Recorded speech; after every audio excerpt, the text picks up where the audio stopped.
दिन जल्दी जल्दी ढलता है, दिन जल्दी जल्दी ढलता है, दिन जल्दी जल्दी ढलता है, दिन जल्दी जल्दी ढलता। प्रिय विद्यार्थियों, आप सभी को स्नेहिल सुप्रभात। आज मैं आप सबके मध्य छायावादोत्तर युग यानी छायावाद के बाद के कवि डॉक्टर हरिवंश राय बच्चन जी की एक ऐसी कृति, एक ऐसी रचना को लेकर आप सबके मध्य उपस्थित हुआ हूँ जो निशा निमंत्रण काव्य संग्रह में संकलित है तथा जिसका शीर्षक है दिन जल्दी जल्दी ढल। प्रिय विद्यार्थियों, इस गीत में कवि ने बीतते समय के साथ अपने लक्ष्य को प्राप्त करने की आतुरता का चित्रण किया है। अनेक बिंबों के माध्यम से अपने आशावादी दृष्टिकोण को व्यक्त किया है।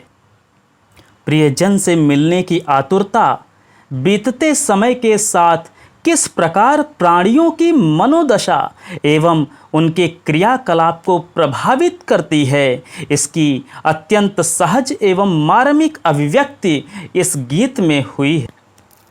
डॉक्टर हरिवंश राय बच्चन जी हिंदी साहित्य के एक ऐसे सितारे हैं जिन्हें अनेकों साहित्य सम्मान से नवाजा गया है, साहित्य अकादमी पुरस्कार से सम्मानित है। आइए इनकी यह कविता जो इनके हृदय की अभिव्यक्ति है, जिसमें इनकी मनोदशा का भावपूर्ण चित्रण है, आइए उसका एक बार वाचन करते हैं। दिन जल्दी जल्दी ढलता है, दिन जल्दी जल्दी ढलता है, हो जाए न पथ में रात कहीं, मंजिल भी तो है दूर नहीं, हो जाए न पथ में रात कहीं, मंजिल भी तो है दूर नहीं, यह सोच थका दिन का पंथी भी जल्दी जल्दी चलता है, दिन जल्दी जल्दी ढलता है, दिन जल्दी जल्दी ढलता है। अगला पद क्या है कि बच्चे प्रत्याशा में होंगे, नीड़ों से झांक रहे होंगे, बच्चे प्रत्याशा में होंगे, नीड़ों से झांक रहे होंगे, यह ध्यान परों में चिड़ियों के भरता कितनी चंचलता है, दिन जल्दी जल्दी ढलता है, दिन जल्दी जल्दी ढलता है और है, दिन जल्दी जल्दी ढलता है।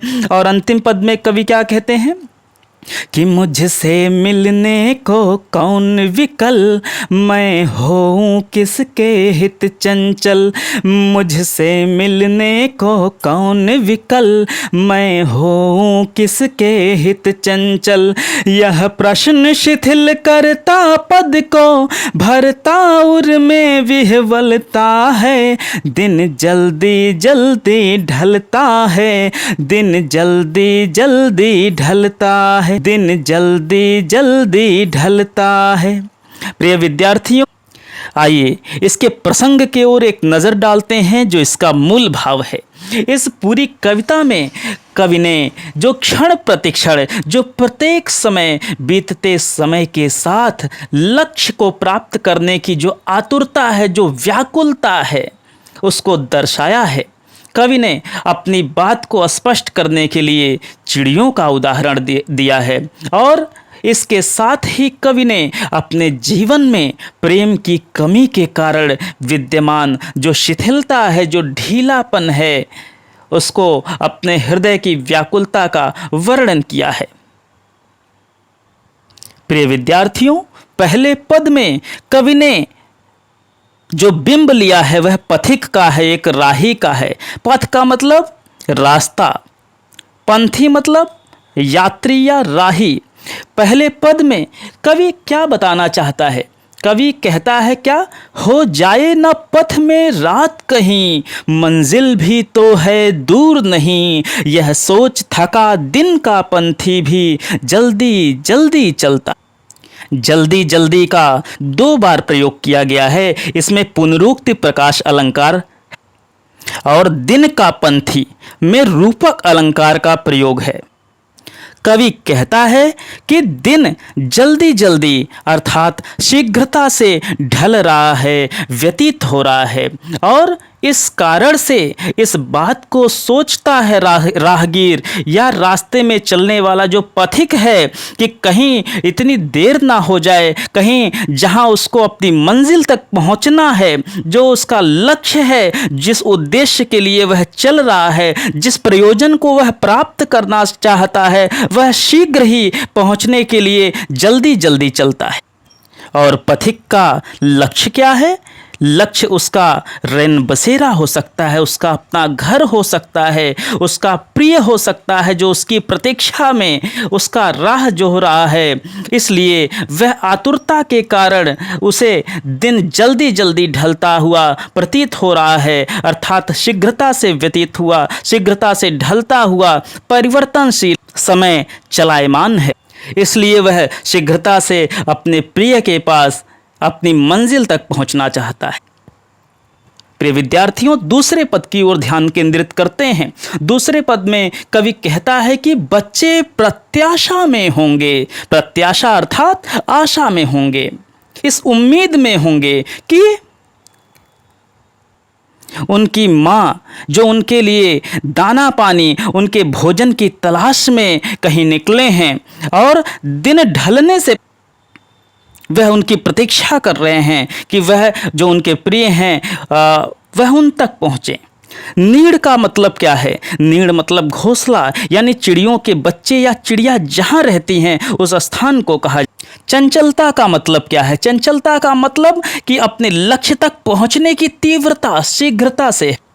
कवि बार बार दोहराता है कि दिन शीघ्रता से ढल रहा है, यानी दिन को शीघ्रता से ढलता देखकर यह ध्यान करके बच्चे की दाना पाने और अपनी माँ के शीघ्र लौट आने की आस में कहाँ से देख रहे होंगे? अपने घोंसलों से देख रहे होंगे, अपने घरों से झांक रहे होंगे कि चिड़िया के पर और अधिक चंचल हो उठते हैं, अर्थात वह तेजी से उन घोंसलों की ओर उड़ान भरने लगती है जहां उनके बच्चे उनकी प्रतीक्षा में हैं, उनका राह जोह रहे हैं। कवि इन बिंबों को लेकर अत्यधिक प्रभावित है। अब देखिए तीसरे पद में जब वह उसे अपने किसी प्रिय का सुध, जब वह अपने विषय में सोचता है, जब वह अपने अंतर मन में झांकता है, तब क्या देखता है कि मुझसे मिलने को कौन विकल। विकल का तात्पर्य व्याकुल। मैं होऊं किसके हित चंचल। देखिए प्रश्न किया जा रहा है, कवि स्वयं से प्रश्न कर रहा है, इसलिए यहाँ पर प्रश्न अलंकार का प्रयोग हुआ। मुझसे मिलने, देखिए बच्चों यहाँ पर मुझसे मिलने यानी कौन से अलंकार का प्रयोग हुआ है? माँ की आवृत्ति है, यानी जब दो समान वर्ण, जब किसी समान वर्ण की आवृत्ति एक से अधिक बार हो तो अनुप्रास अलंकार का प्रयोग होता है। यहाँ पर मुझसे मिलने में अनुप्रास अलंकार है। यहाँ पर देखिए कवि अपने अंतर्मन की बात, अपने हृदय की अभिव्यक्ति करता हुआ क्या कहता कि मुझसे मिलने को कौन विकल, मैं हूँ किसके हित चंचल। यह प्रश्न शिथिल करता पद को भरता उर में विह्वलता है। उर का मतलब हृदय, मन में, और विह्वलता मतलब व्याकुलता से। कवि कहता है कि दिन जल्दी जल्दी तो ढल रहा है, लेकिन हर किसी की प्रतीक्षा हर कोई कर रहा है, लेकिन उससे मिलने के लिए ना कोई व्याकुल है और ना ही कोई उससे मिलने के लिए उत्कंठित है, परेशान। इसलिए कवि किसके लिए शीघ्रता करे? कवि के अनुसार यह भाव उसके पैरों की गति को और शिथिल कर देता है। जब वह सोचता है कि उसका कोई अपना नहीं है जो उसकी प्रतीक्षा कर रहा है, तो वह उसके हृदय में व्याकुलता का भाव उठता है, उसका मन विह्वल हो उठता है और उसकी भावनाओं को तीव्र कर देता है। भाव देखा जाए तो कवि चाहता क्या है? वास्तव में कवि अपने प्रियतम, अपने प्रिय का संसर्ग चाहता है, उसका साथ चाहता है, उसका सानिध्य चाहता है, और वह पुनः इस बात को दोहराता है कि दिन अर्थात समय शीघ्रता से व्यतीत होता जा रहा है। ऐसे में उसमें भी अपनी मंजिल, अपने लक्ष्य तक पहुंचने की आतुरता रहनी चाहिए। प्रिय विद्यार्थियों, इस काव्यांश में प्रेम की व्याकुलता का अत्यंत सूक्ष्म चित्रण किया गया है। यह कविता भाव प्रधान है, इसलिए आप सभी अच्छे से इसका अवलोकन करेंगे। बहुत ही जल्द अगले अध्याय को लेकर आपके मध्य उपस्थित होऊंगा। जय हिंद, जय हिंदी। धन्यवाद।